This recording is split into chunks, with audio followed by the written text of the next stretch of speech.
Okay, so let's dive right in. We're going to unpack a really powerful tool for any leader who's ever felt, well, stuck in a sea of data. You know that feeling, right? You're buried in spreadsheets, you've got all the reports, but you just can't make the call. That's analysis paralysis. And today, we're going to talk about a way out. We're starting with this because, honestly, it's the key to this whole thing. It's this idea that long before your logical brain has managed to connect all the dots, your body has already processed the situation. It already has the answer. All right, part one. Let's really frame this problem that, let's be honest, almost every modern leader is facing, this trap of overthinking. I mean, we live in a world that's just drowning in data, and we're always told to trust the numbers. But what happens when the numbers don't give you a clear answer? What happens then? And this slide really breaks it down, doesn't it? You've got two ways to decide. The old way, the one we're all taught in business school, relies completely on our analytical brain, the prefrontal cortex. It's all about spreadsheets and reports, but look at the end result, paralysis. The new way brings in something called somatic intelligence. It pays attention to those physical signals, a gut drop, a tight chest, and that leads to clarity. And there it is. That's the feeling. You are completely frozen, totally stuck, even though you have mountains of information right at your fingertips.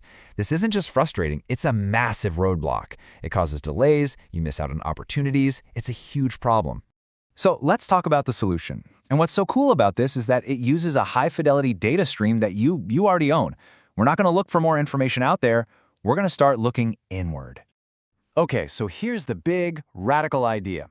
We have to start seeing our own physiological signals, not as distractions, not as noise, but as vital information. That knot in your stomach, that tightness in your chest, that's not just random, it's data. And it's really, really high-quality data. But is this just, a kind of vague, fuzzy concept? Or is there some real, hard science to actually back this all up? Well, let's get into the biology, because this isn't just a feeling, it's a real physiological process. So there's actually a scientific term for this. It's called interoception.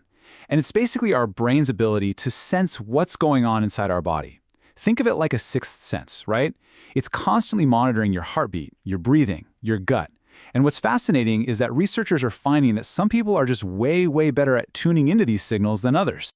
So this is the million-dollar question, isn't it? I mean, it's one thing to be more aware of your own heartbeat, but does that actually help you perform better when the stakes are high? Well, let's look at this incredible study from the world of finance to find out. What they found with these Wall Street traders was just staggering. It was a direct correlation. The traders who had higher interoceptive accuracy, meaning they could more accurately feel their own internal signals, they consistently made more money. They literally survived longer in a cutthroat, volatile market because their bodies knew when to pull the trigger and when to get out. Okay, so we know this skill is incredibly valuable. So how do we get better at it? How can leaders actually develop this? Well, a consultant named Albert Tan developed a model that gives us a really clear, actionable way to do exactly that. The very first step is actually pretty simple. It's just recognition. You start noticing and then labeling these physical feelings for what they are, somatic data. That sudden drop you feel in your gut during a tense negotiation, that's not just nerves, that's a data point. That feeling of heat or expansion when you hear a fantastic idea, that's a data point too. And Tan's whole protocol boils down to these three simple steps. First, you sense the signal. Just notice it without judging it. Second, you validate it. Check it against the other facts you have.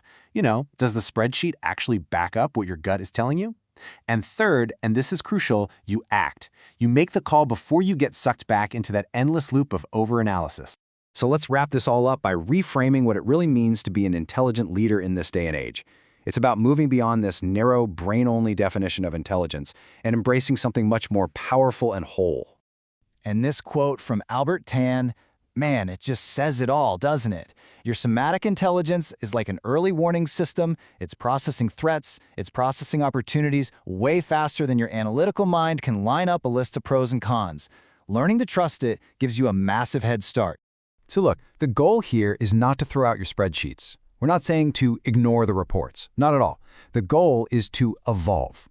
It's about adding your body's powerful, real-time data into the equation to get a more complete, more accurate picture before you make that next big move. So, we're going to leave you with this question. The next time you're facing a really tough decision, just pause. Instead of opening another spreadsheet, maybe just close your eyes for a second and listen. Learning to hear that quiet signal, that's the first step to unlocking your new competitive edge.